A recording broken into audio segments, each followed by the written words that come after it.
Hello, madlang pick up. So, live tayo ngayon sa Vegan Branch. So, guys, sa mga naghahanap ng bed cover, magpapaset up ng off-road, dito po kami sa May Bantay, Vegan, Ilocos Sur. So, malapit tayo sa Abra, Lawag, um, sa Candon, Narbacan. So, punta lang po tayo dito, guys. Along highway kami.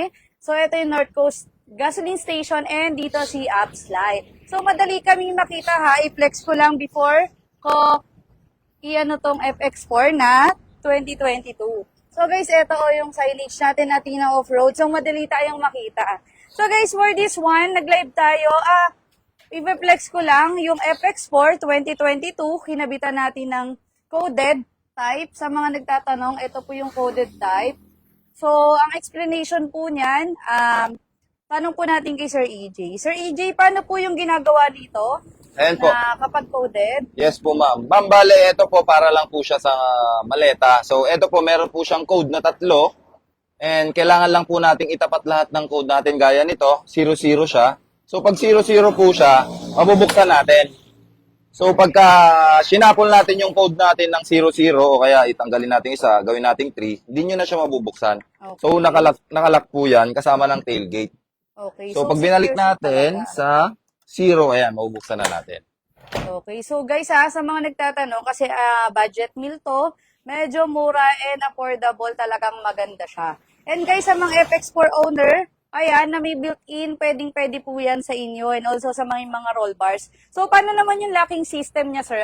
Nag-drill ba tayo Yes dito po. sa body? Gawa po na nga, wala pong built-in lock po ang FX4 natin. So, meron po talagang kasama ang easy roller natin. Ayun. So, Guys, ito po siya.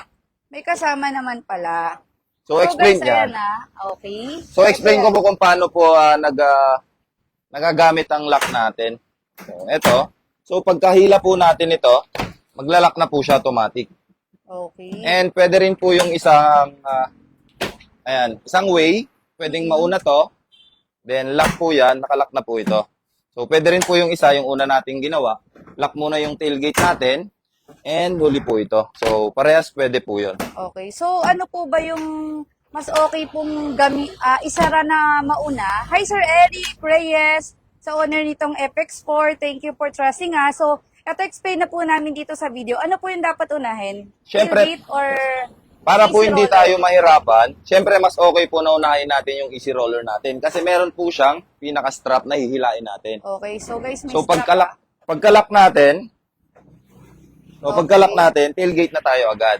Kumpara po sa isa, pagka po kasi inuna natin yung tailgate, so pagka hinila natin dito, medyo mabigat siya. So, Okay. depende pa po yan sa height kung kayang abutin, mga ganun po. Ako 5'2" ako. So, medyo mahirap Hindi ko po. abot. So, ayun po. So, Okay. paghila natin dito, height ko nga po pala 6'2", kaya medyo Ay, malapit. taray. So, ayan, paghatang po natin, so kaya-kaya.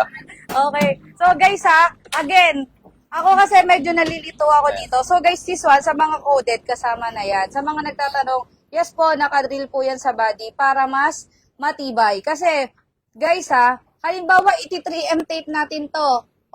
Hindi na yan matibay, mananakawan tayo. So for this one, safe na safe yan. Pakisarado po ulit. So may tanong ako, kasi may napansin ako, nag-interview no? So dapat mauna daw tong CC roller. So, tapos, di ba nabubuksan mo siya? Nakita ko kasi. Yes po. So, dapat, naka-rumble na siya. Yes po.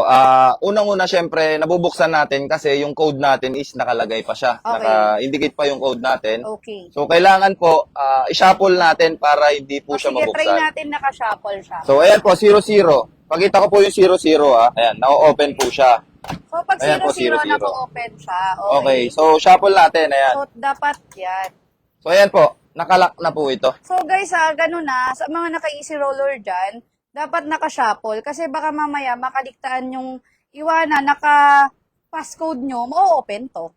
So, guys, beware. Ganun lang yung paggamit. Napakadali and easy. Tsaka isa pa po, ma'am, pwede po nating palitan to kahit araw-araw yung password natin. Okay. So, hindi ko na po ituturo dito kung paano. Dito na lang po sa shop in case napapa-install po kayo. Yes. Okay. So, guys, again, available po to sa 4 na branches natin. Binyan, Laguna, Quezon City, La Union, Bawang, and dito tayo sa Bigan. So, guys, again, napakita na natin kung paano yung paggamit and Easy Roller, maganda siya, affordable to guys. So, ang dami nating viewers, kamusta po sa lahat?